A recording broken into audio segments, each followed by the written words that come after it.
Welcome to our Matchday -1 press conference ahead of tomorrow's second leg against AZ Alkmaar. Translation is available via the headsets, channel 1 for English, channel 2 for Dutch. Use the microphone provided, please. James. Ange, can I start with squad news? Is it true that Kevin Danso picked up a knock, and what does that mean for your centre-backs? Could it be Romero, Van der Ven? Are they ready for a start, etc.? Right, okay. Yeah, I think you covered it all there. Kevin, got a hamstring injury in the last game, so he's out, and Ben's back in. So that's the only sort of change from the weekend. Everyone else got through the game, no problems. And the second part of that, Van der Ven and Romero, how ready to start do you feel they are? Yeah, they got through the game well. Obviously, Romero, no issues, and it was great to get Mickey back out there, and he felt good, so both available. And this game is being billed as win or bust, both for Tottenham's season, but in some people's opinion also for you and your project here. How do you feel about it, and how important is it? Yeah. There aren't many professions in the world where you have to come in and answer questions like that, is there? There isn't there? Yeah, so, but I'm going to be polite and just say, look, we're focused on winning the game tomorrow night, and need to put in a better performance than we did last Thursday. Obviously, that wasn't anywhere near the standard we want to play. Did some good things on the weekend, some not so good things, but we certainly feel like if we can play with the intensity and tempo we played, on the weekend, we'll give ourselves a good chance to progress. Hi, Ange, how are you? I'm good, mate. Hold on a second, mate. Go on. Go on, mate. That was funny, that was good. Thank you, mate. Let's keep our sense of humour. Absolutely. Yeah. Listen, you've been favourites to win this competition pretty much since it started. That plus, as you've always told me from day one, second season, you always win a trophy. Any extra pressure then tomorrow? No extra pressure. It's, I guess, as I said before, I think we obviously were disappointed with our performance in the first leg. I guess the important thing is we didn't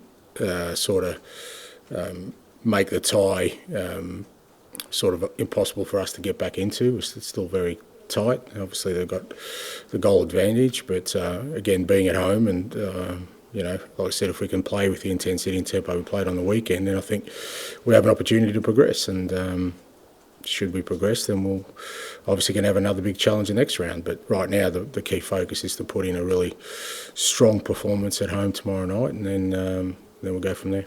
Much has been made this season of the youth in your team who have come to the fore, the likes of Bergvall and Gray.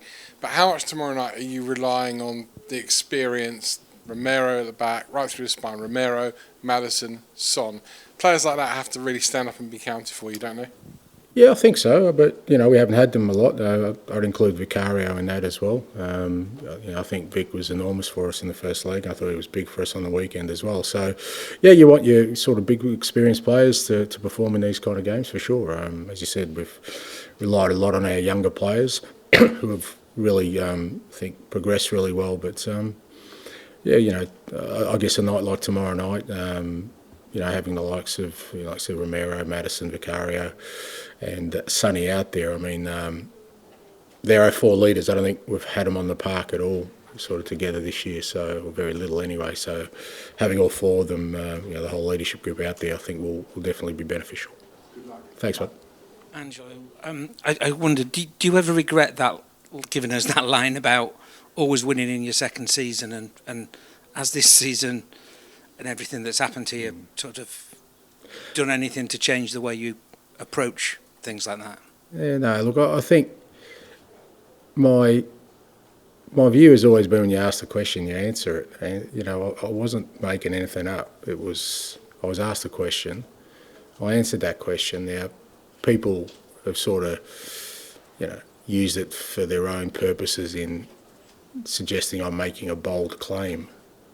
But I wasn't. I was stating a fact. Now, if that doesn't happen this year, then I can't say that anymore if I'm asked next year, can I? So, but what was I supposed to say? Well, yes, I always win one in the second year, but, I have in the past, everywhere I've been, but here it won't happen. Is that what people want us to hear? Or I don't have an issue with that. I mean, I think, like I said, people can twist these things and use them, and You know what? Maybe we defy all the odds and I do win something. You know what people will say? Oh, wasn't it great that he made such a bold claim? And people just use it the way they want to, depending on the circumstances. I'll always answer things the way I feel comfortable in answering them. I'm really comfortable. I'm proud of the fact that, wherever I've been, I've won things. I think that's something that I wouldn't be sitting here if I didn't. Whether I win something in my second year here, then time will tell. Hi, Ange. Can I just ask how bad Kevin's hamstring injury is? Yeah, hard to say at the moment. He felt it right at the end of the game. We'll see. We've got the international break, which I think helps us. And Kevin himself, he looks after himself. He's a pretty good athlete, so we'll give him every chance to get back. But we'll just have to sort of let it settle down a bit before we kind of get some clarity around that. But he'll be pushing for sure. Saw you watching Richarlison across the pitches as you first came out. Where's he in his rehab journey? Again, I think probably post the international break. Again, I think he should be there or thereabouts. Depending on sort of his progress. But it's good to see him back out on the grass. He's he's working hard to get back in, and hopefully post international break he'll be available. I just want to ask you about Pat Mattisai's. Obviously observing Ramadan at the moment. How impressive is it, really, that he's managing to put in performances like he did against Bournemouth, despite the fact he's not eating or drinking during the daylight hours? Yeah, look, I think it's a testament, to him and, all the other players who have, that faith and, those strong beliefs that they're able to kind of be able to do both. And, look, I think Jed's observing it as well. I think with all these things, you have to, respect people's beliefs, and our role is again to try and support and sort of see what we can provide in terms of assistance to make sure that they can perform at the levels they want. And I think Pape, particularly this last sort of 3-4 weeks, is coming back to sort of the levels we sort of saw with him earlier in the year and last year, and he's important to us, particularly at the moment. Tomorrow night, obviously, Rodrigo's suspended, so we'll need his energy as we did on the weekend. Hi, Ange. You talked about the players having the wrong mindset in the first leg. Have you been able to put your finger on why that was the case? No, look, I think there was some clear evidence there that we just didn't really play at the intensity that we usually do, and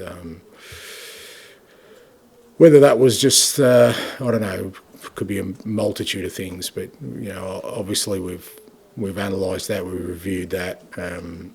I said on the weekend, we had our struggles, but at the same time I felt we were more like ourselves, particularly in the second half, in terms of just playing with a real strong intent in terms of with and without the ball. And so, the level's there. It's not like it's disappeared. So we just got to make sure we kind of get to that level again tomorrow night.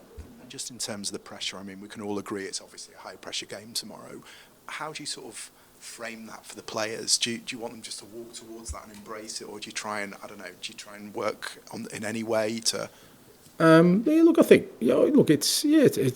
there's always pressure there, and yes, it's a big game, but, if we're successful tomorrow night, it'll be the same the next round. I mean, that's when you're in sort of... the later stages of European or any cup competition, you kind of know every game is sort of meaningful because it either means the end of the road or you progress. So we understand that, need to embrace that. It's good that we're at home. So, like I said, it'll be a good challenge for us, but I'm sure it's one we're up for. And the sort of atmosphere was referenced on Sunday. I mean, we've seen in other cup games, I think Man City, Liverpool and the Carabao Cup, how much of a difference the fans can make. What sort of role have they got tomorrow? Yeah, big role. We saw that at RZ, and they obviously helped their team on the night, and we need our supporters to sort of get behind the team and create a really good atmosphere, like you said, like we did when we played Liverpool and Man City. I think our fans know it's a big game, and I'm sure they'll come there tomorrow night to try and support the lads and get us over the line. And obviously, you're one goal down. How do you kind of approach it in terms of, do you try and go hell for leather from the start, or do you have to kind of be a bit mature and think you've got maybe 120 minutes to get through this? Yeah, I think you just treat it as any other game. I think if you frame the scoreline into it, ultimately it's a game we have to win. If we win, it means we're in a positive goal difference now. Whether that's enough to get through, but it's a game we have to win. We know that. So the beauty of our approach, I guess, is nothing really changes because we go out there and try and, I know it sounds obvious, but we try and go out there and win every game and be really dominant in our football, and that's what we're going to need to do tomorrow night to get the result we want. So from our perspective, being a goal down doesn't really change anything. I think we'll just go out there with a normal mindset that we showed in the games we've done well this year, and use that as a way forward. Hi Ange, how's it going? I just wanted to ask you about a player obviously that has played here before, is back again, just Troy Parrott. What have you made of his season so far? Because Jose Mourinho spoke to him and said that he could see the progression. So just from your own point of view. Yeah, Troy's done really well. I think he did really well in Holland last year. I think it was a really good sort of loan move for him. And I think sometimes for players like Troy, getting away from sort of the UK and seeing whether they can, in a different style of football, whether it suits them. And I think the Dutch league certainly has allowed him to develop further. He's doing really well. Really pleased for him. And hopefully we keep him quiet tomorrow night. Just on, he said he kind of went to a different style as playing sort of as a number 9 this season. What would you say are his best qualities?